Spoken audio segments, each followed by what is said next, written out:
twongeye kugaruka ngo tubashimishe mu nkuru twise Urujeni episode yayo ya 2. Dutangiye muri salo, umusore mwiza wari uryamye mu ntebe asa n'usinziriye. Umusore mwiza arabyuka maze aratambuka yicara imbere ya computer iri ku kameza keza, maze atangira kuyikoresha. Nyuma y'umwanya utari muto yitegereza, yariyamiriye cyane. Wow! N'ibyishimo byinshi yahise ahamagara umukozi we yitwaga Gasore. Yabaga ari mu gikari agira ibyo atunganya, maze aramubwira ati, Gasore, siko umuntu utishimye byagenze bite? Nta kibazo boss, erega uriya umpamagaye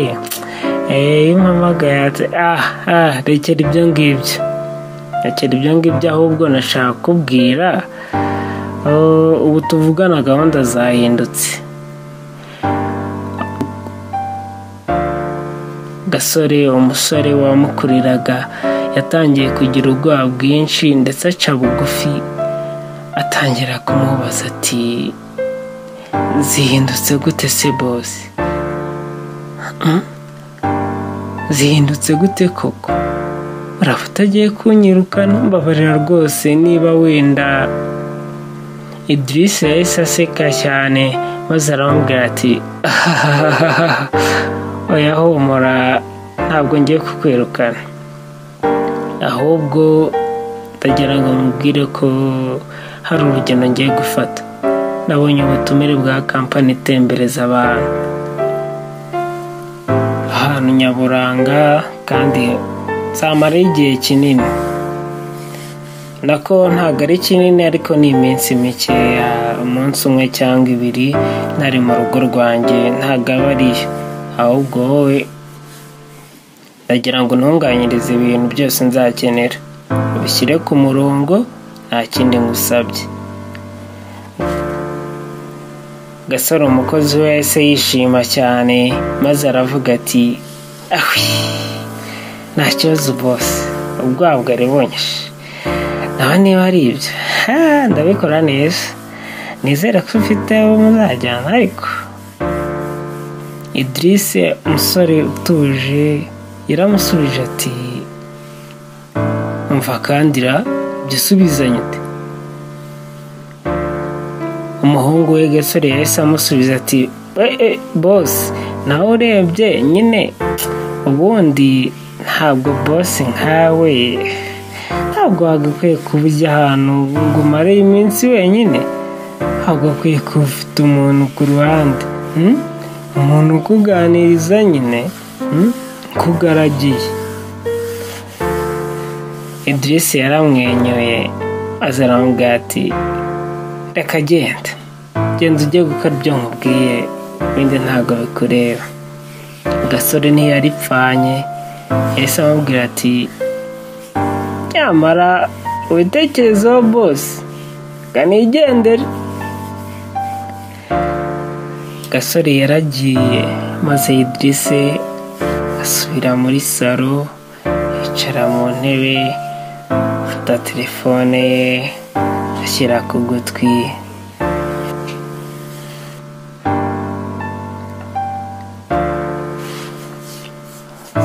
Tugarutse mu rugo rumwe, abakobwa 2 beza bavukana, Ketia na Sami, ndetse na musaza wabo Kim, bicaye muri sala manje mu nzu nziza, basangira icyayi ndetse baganira bahuje urugwiro.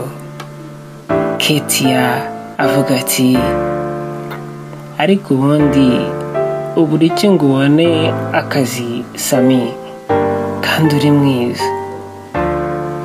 Murumuna we Sami yahise amusubiza ati, umva sha, ariko nawe mukuru wanjye koko urambaza ibyo? Kuzi ko ntaho naguhisha, ngaho se ndangira, hari aho ntashakishije koko?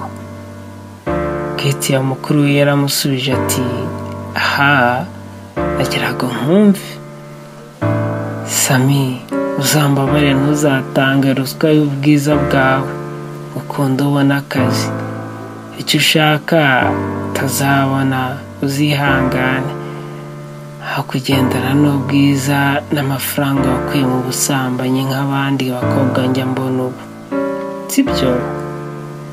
Kim umusaza wabo yabisamuye hejuru maze avuga cyane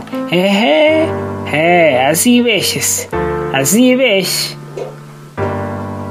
Sami murumuna wabo akaba mushiki wa Kim akaba ari muto mu muryango yaravuze ati Katie nawe Kim murabizi ni mwebwe nkesha kuba nduyu nguyu ndabubaha we na musaza wanjye Kim nzabakurikiza inama zanyu ntago nzigera mbatenguha.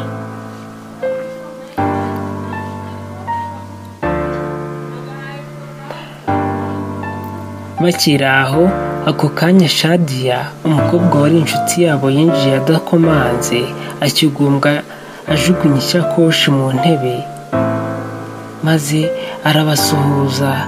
Abakobwa bahana udukisi maze yicara aho ngaho. Hashize umwanya muto Kim umusaza wabo yahise avuga ati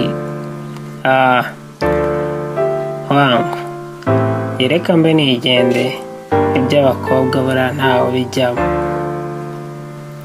Barasetse Kim aragenda. Hashize akanya gato Shadia wari uje abasura aravuga ati hari icyo mutazi mwebwe uzi ko hari icyo mutari muzi ubu Shadia mumbona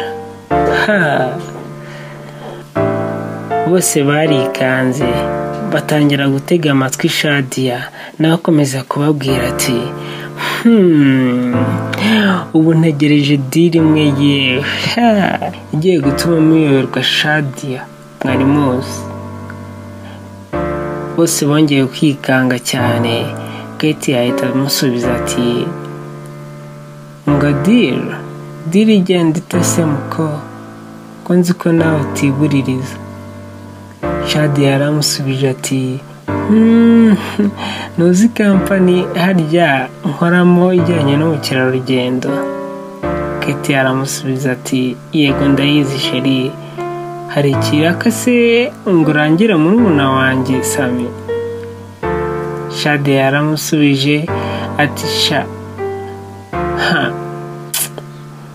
barangije kuduhitamo nakomeze yihangane nawe azahirwa umunsi nugera. Sami mu gahinda kenshi yongeye kuvuga ati icyo kiraka se kimeze gite?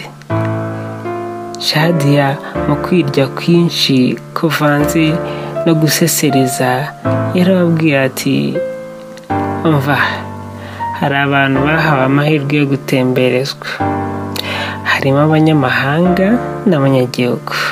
Sheri mfite icyizere ko icyo bita inote z'amanyarwanda zizava mu nyarwanda zikajya mu madolari. Katie yaratangaye cyane maze avuga cyane ati iye baba we washakiye murumuna wanjye umwanya koko ndagusabye gerageza Shadi gerageza nukuri ndagusabye. Shadi ibyo niyo byumvaga yari yashyushye maze aramubwira ati umva va muri ibyo ahubwo mutangire bambwira imyenda yakurura umugabo uwo ari we wese ku buryo yakwibagirwa byose. erega no gusura ibitatse igihugu n'abakobwa tuba turimo. Sami na murumuna we barikanze maze bongera kurebana.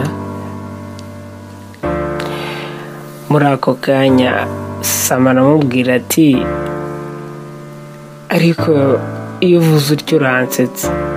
None se abakobwa ni mwe ngagi cyangwa muri birunga? Ariko wasanga muri cya kiraro cyambukiranya imipaka nako cyambukiranya imisozi numva bavuga. Aha, Shadia yarasetse cyane maze aramubwira ati wowe ndumva nazi ibyawe. Data Sami, mbwira imyenda nakwambara ibereye gutembereza abantu b'abagabo. Sami yitegereje Shadia maze aramubwira ati erega ntazagire kubeshya, umuntu niwe umenya ibimubereye. Shadia yarisamiye hejuru ati yego rata, ntiwumva se? Nyine imyenda myiza, nyine imyenda igaragaza imiterere yanjye, imyenda migufi itera ubushagarira niyo nzambara. Ahubwo mwintinza we, nari mfitanye gahunda na sheri yo kujya gushopinga. Murabyumva nawe? Shadia yahise ahaguruka atamasezeye, abatura isakoshi yari iri mu ntebe, arasohoka aragenda. Sami ndetse na mukuru we Katia basigaye bumiwe. Tugaruke mu cyaro cya Nyamagana iwabo w'Urujeni.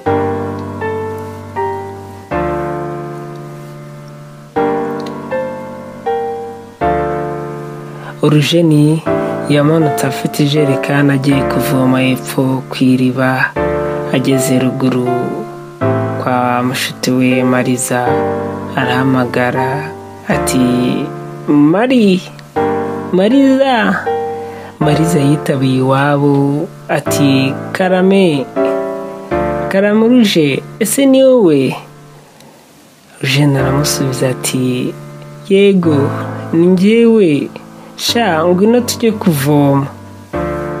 Hashize akanya Mariza araza aramusuhuza, bamanuka bagana ku iriba. Uko bamanuka Rujeni yagendaga ahagarara akikorera amaboko, ndetse ageze aho yicara hasi. Mariza nawe amwicara iruhande. Nyuma y'akanya gato Rujeni aramubwira ati mana yanjye, kuko ubu nkora iki? Niki twacumiye ku Mana? Mari, njye ndumva ndambiwe ubuzima. Mariza yongeye kumuhumuriza amubwira ati ihangane ka, ndabyumva ubwo mama wawe yakomeje kuremba, ariko humura turakomeza gusenga Imana imukize. Rujeni ntabwo yatuje, yongeye kumubwira ati Mari, niwe nturamaganya yanjye, nta wundi mukobwa kuri aka gasozi nizera.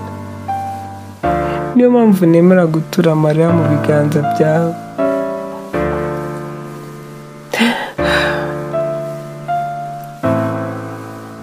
Mariza yaramusubije ati ndabizi Ruje, ni njyewe wizera kandi ndacyari kumwe nawe. Rujeni yongeye kumubwira ati sha noneho biranze pe, mama arancitse mubona, mama ararembye kandi nta mafaranga dufite yo kugura imiti.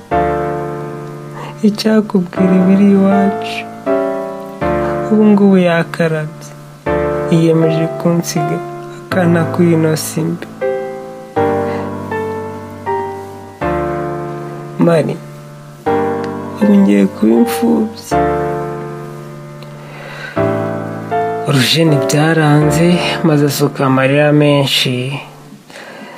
Mariza mushuti we amwegamiza mu gituza atangira kumwoza. Uzacirwe na episode ya 3 y'ino nkuru twise Urujeni na Uta.